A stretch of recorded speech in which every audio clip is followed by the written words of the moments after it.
I'm joined today by Mark Regier, the CEO of Prairieland Park. Prairieland Park, a long-known family tradition for many of us here in Saskatoon and rural Saskatchewan. Been around for 129 years, Mark, for some of them, not all of them. And I wanted to welcome you here today and just talk a little bit about what the future holds and a little bit more about Prairieland Park itself. Well, it's been in business for 129 years. I think we're one of the longest running businesses in the community here in Saskatoon, and it started pretty humbly in 1886 with a summer exhibition. I think that was down on the original Kinsman Park location, and then eventually they moved here to the current location in 1911 and have gone through many transitions with facilities and events that they produce, but it's been quite exciting. I think everybody throughout the history of this organization, some of the citizens have been here in one way, shape or the other to one of our events, and it's seen quite a bit of growth, and it's exciting. You mentioned about the location. There was a time a number of years ago that Prairieland was looking at moving out to Saskatchewan Place, I guess, at that time, and then the decision was made to stay here. Did that play a large part in terms of how the buildings and the planning and programming changed here? Very much so, yeah. At the time, it was, I would say, the early 90s, and the idea was right, but the economics weren't there. With the cost of starting all over with the footprint we require for our events was just too costly from a capital perspective. Right. So the decision was made by Prairieland Park Board at the time to stay here on the existing park and redevelop the facilities here. We had two existing buildings that are still standing. At that time were called the Wheatland A and B buildings, but we started from there and to add on to the Trade and Convention Center. So it's been a better project for us economically. We were able to be able to finance it on our own. Right. So it's an organization, and how is it comprised? Is it made up of local people, or who belongs to it? Well, actually, we're a private corporation. We're a private not-for-profit corporation, and what that means, though, I guess for most people, is that it's not for the benefit of any shareholder. We have members. What we do with our profits, though, we have to earn a profit here to survive, and what that means, though, is we pour the money back into the operation. We use that to finance capital, and what we do with our success here is to keep building on and adding great facilities in the park. So we have 300 and some personal members and about 15 or so corporate members of the park, and from there they get they're treated a bit like a shareholder, except they don't get dividends, and from there they keep up to speed with us with our quarterly newsletters, and they come to the annual meeting. They elect the board of directors, and from there the board of directors governs the organization through myself, the CEO, and we operate it from there. So it's quite a unique organization, and but we're very proud of it. We don't rely on taxpayers' dollars, certainly from the city, and the odd time we might get a capital grant from the federal government, but for the most part we're self-sufficient, and we're very proud of that.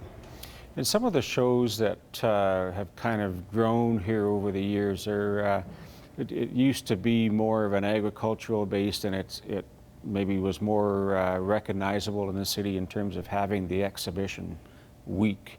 But something's happened, and it's kind of changed into much more than that 1 week every year where there's rides and everyone comes here as the summer fair. But what else does it do? Yeah, we still do the annual Saskatoon exhibition for 6 days every August, and it's still our flagship event with a attendance of approximately 220,000 people. So it's pretty exciting. It's a super event for the city, but we're a year-round operation now. We run, I think there's only one day of the year, Christmas Day, when this park is dark, which is pretty surprising. It's just the amount of activity going on here.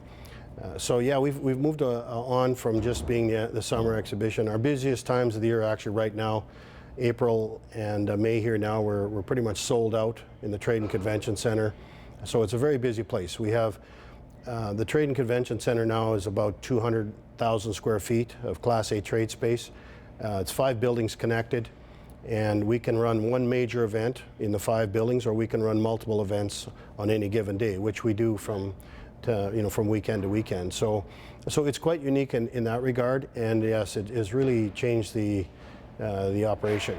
you know. So we had an annual general meeting here in mid-April, and Stu Irvin is our new board chair for Prairieland Park. The board must have some visioning and concept going forward in terms of future plans. If 200,000 square feet, is that enough for the size of Saskatoon? Saskatoon's growing. What is Prairieland doing to keep up? Well, it is. It's a constant challenge. You know, you want to always be right-sized within this industry. You don't want to make this mistake of overbuilding and having excess capacity, which has happened in some fair organizations in Canada, and it puts them into financial trouble. But you want to have enough to maintain and grow your own events, as well as some of our clients' events here. So it's a challenge for us, right? Because being we're self-sufficient, we finance entirely ourselves. So we have some debt that we carry right now. I think we're carrying about $5 million in debt for some of the capital that we've done already. So you've got to manage it like a business, and you've got to right-size it. But it's exciting. We have a number of events. Our Western Canadian Crop Production Show in January, really great 4-day show, is sold out every year with waiting lists of exhibitors trying to get in. And so that's a challenge. Every year I go to the exhibitors event there, and I get challenged to build on. When are we building on, sort of thing. But again, you don't build it for one event. But a lot of our clients that we have in the facility are looking for expansion too. So there's a lot of pressure there, but the time will come, I think, you know, when that is done. But it's a big footprint. As I said, 136 acres of property here.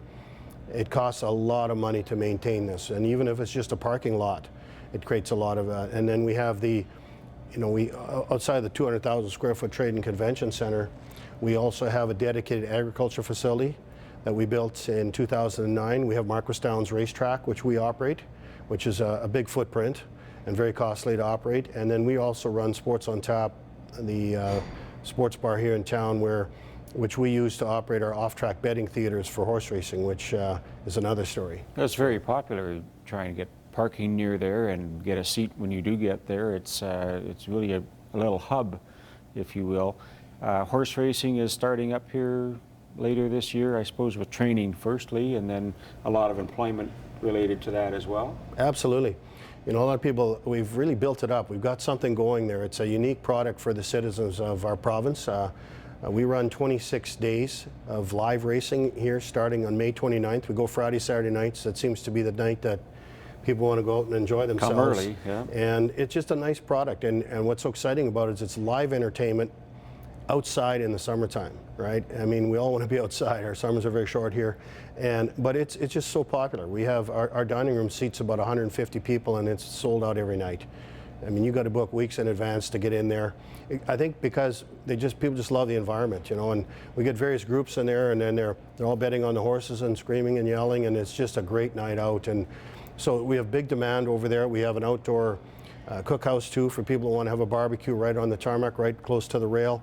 And so it's a very, very exciting event for us. And we employ a lot of people there too. Prairieland Park alone will have over 100 people working on a given night there at the track. And there, you know, there'll be. You said just at the track itself. Just the track itself, between food and beverage servers and people working on the racetrack itself, as well as pari-mutuel staff that take your wagering, your bets, and it just on, as well as probably a couple hundred horsemen working in the backstretch getting these horses ready to go.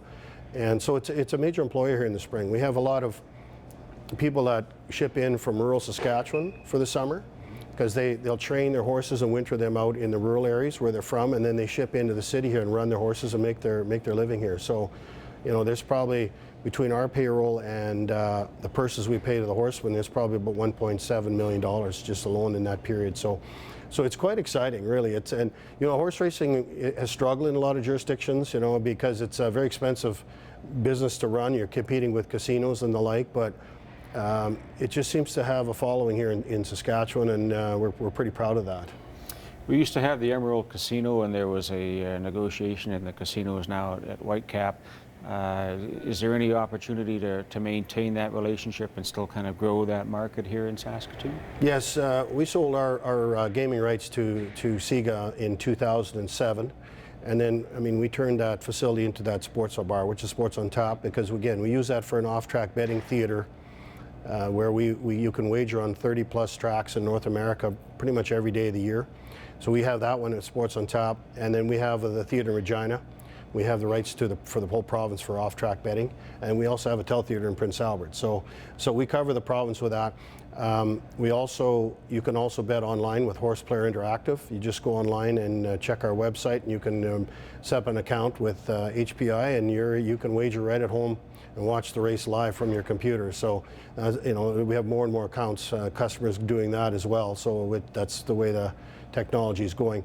But we have a good, very close relationship with Dakota Dunes Casino. They're a major sponsor here at Prairieland Park. They sponsor races at the racetrack, and we do a lot of events with them.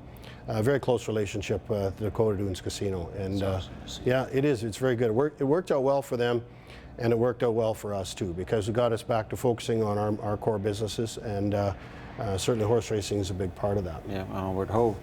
What would you envision here in the next 6 to 10 months of some things happening in the corporation? What's the vision for the future? Has the board kind of given you any insight, and what is your staff and your team kind of looking towards the future with? Well, big challenge we do is we're a large employer in the community here. Our average payroll is about 330 people on it. Our payroll now tipped over 8 million this year, and so it's a big issue for us. We're a huge employer, and we require a lot of employees here in all walks of life to maintain the services that we provide to the community. So it is a challenge, but we want to keep going.